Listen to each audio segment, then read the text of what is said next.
Olá, meu nome é Kleber, eu sou mestrando do programa de pós-graduação em Engenharia Mecânica, sob orientação do professor Dr. Fabrício.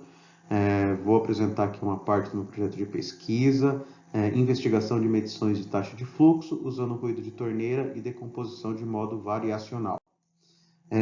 Bom, existem diversos medidores de vazão disponíveis no mercado, e em sua esmagadora maioria, eles são instalados nas tubulações por onde os fluidos são transportados, ou seja, a medição de vazão é realizada de forma intrusiva. Então, a motivação para esse trabalho é estimar a taxa de fluxo de uma torneira de uma maneira não intrusiva. E o objetivo é usar o método Variational Mode Decomposition, o VMD, como uma maneira alternativa de definir as larguras de bandas de frequência sobre qual o ruído da torneira pode ser encontrado, sendo que as medições de vibração foram realizadas em uma válvula do tipo registro localizada próximo da torneira. Dessa maneira, né, o procedimento realizado foi não intrusivo. Nesse slide eu trouxe os principais pontos do método VMD, mas eu destacaria que o VMD é um método que decompõe o sinal em modos, que são os VMFs, e determina suas frequências e larguras de bandas para cada componente, de modo que a soma dos modos reconstrua o sinal de entrada. Bom, falar um pouco sobre o experimento, né, sobre o setup de medição. Nessa figura da direita, eu trouxe um croquis do campo de prova com suas principais dimensões.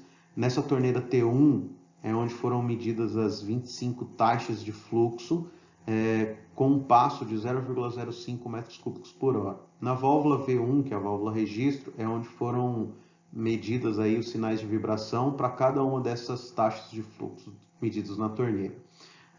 Na figura da esquerda, a gente tem aqui a torneira, T1, uma torneira do tipo esfera, na sua saída o medidor de vazão instalado usado no experimento. Aqui acima a gente tem a válvula registro, válvula V1, e um sensor triaxial de 500 mV por G fixado na sua haste. Embora foi utilizado um sensor triaxial, para esse experimento só foi usado a medição, a direção axial da válvula, por ser a direção que apresenta aí a maior intensidade do sinal, né? Os dados eles foram aquisitados com um sistema de aquisição de dados da Siemens, com uma taxa de amostragem de 12,8 kHz e um tempo de amostragem de 10 segundos. Todos os sinais eles foram filtrados usando um filtro passa-banda do tipo Butterworth, com limites de frequência estabelecidos entre 10 Hz e 3 kHz, que o limite, o range de frequência na qual o sensor utilizado no experimento tem uma resposta linear. Bom, aqui eu trouxe na figura da esquerda uma análise no domínio do tempo dos sinais. Ruído de fundo, menor vazão medida, 0,05 metros cúbicos por hora, a vazão de maior intensidade de vibração, 0,65 metros cúbicos por hora, e a vazão aí com a torneira totalmente aberta, que é 1,25 metros cúbicos por hora.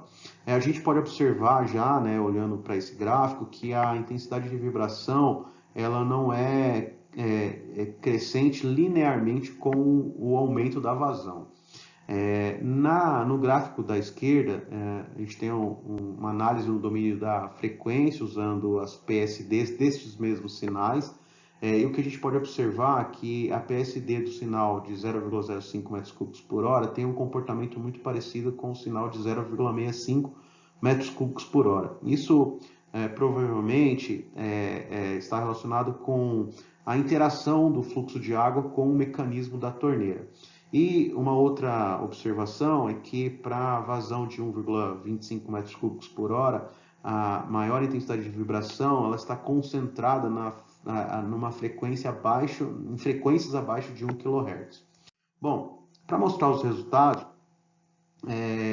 eu trouxe a PSD normalizada numa escala linear para facilitar a visualização das larguras de bandas determinadas pela VMD. Em cinza aqui são os dados brutos apenas filtrados, né? Em azul, preto e vermelho são respectivamente a VMF1, 2 e 3. Essa área, essa largura de banda de frequência representada pela área sombreada em verde, ela é calculada quando o pico no PSD para os dados brutos, VMF1 e 2 e 3, é maior que o valor limite de 10%, que é geralmente onde há energia relacionada a vazamento, e a torneira ela tem essa característica, né, de vazamento.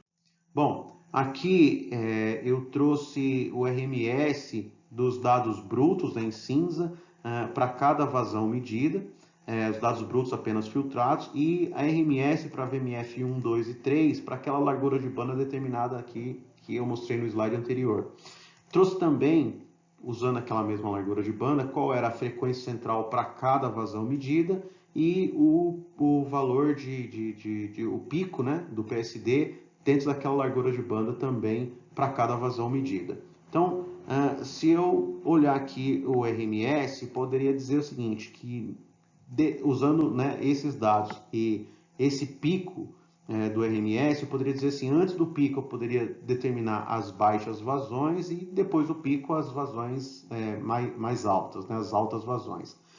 Mas usando os dados aqui no domínio da frequência, eu poderia observar, né, que eu tenho uma região aqui na qual a minha frequência central e o meu pico de frequência, meu pico da PSD, ela é flat, constante, depois ela tem uma queda. Então, se eu determinar mais ou menos a partir dessa queda, essa outra...